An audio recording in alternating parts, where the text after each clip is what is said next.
चीन भारत और ईरान के बीच स्थित भूभाग कर चीन तुर्किस्तान कहा जाता है। इसी के अंतर्गत प्राचीन खोतान राज्य था। खोतान में मुख्य रूप से उइगुर लोग बसते हैं। खोतान के मार्ग से ही बौद्ध धर्म चीन पहुंचा। एक समय में खोतान बौद्ध धर्म की शिक्षा का बहुत बड़ा केंद्र था।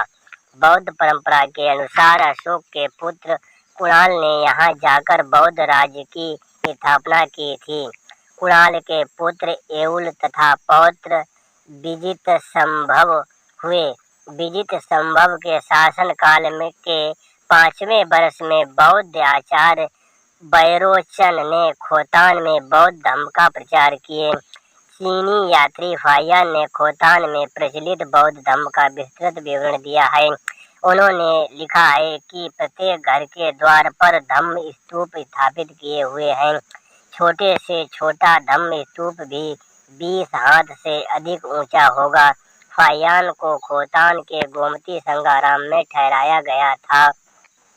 फाहियान रथ यात्रा देखने के लिए यहाँ 3 महीने तक ठहरे थे। फाहियान ने खोतान में राजा के नव विहार का भी उल्लेख किया है। बताया कि ये 80 वर्षों में बना है और पूरे 3 राजाओं के शासन काल तक बना है। राजा के नव विहार पर सुंदर खुदाई का काम और पच्चीकारी है। ऊपर सोने चांदी के पत्र चढ़े हैं और भांति भांति के रत्न जड़े हैं। फाहियान के विवरण से स्पष्ट हो जाता है कि खोतान में राजा और प्रजा दोनों ही बौद्ध थे। यहाँ के बौद्ध विहार शिक्षा के प्रमुख केंद्र थे।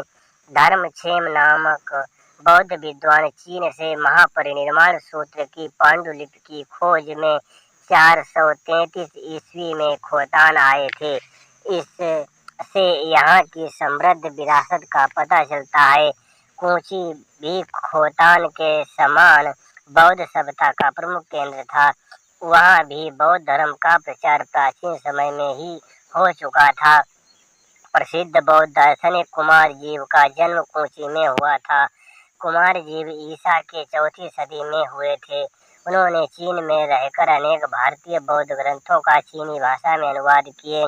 हुएनत्सांग की भारत यात्रा में पेज 448 में खुतन का वर्णन किया गया है। बाकी 10वीं सदी तक बुद्धिज्म रहा और आज इस्लामिक राष्ट्र बन गया। हुएनत्सांग को पढ़ें तो एक नया ट्विटर देखने को मिलेगा। नमो बुद्धाय।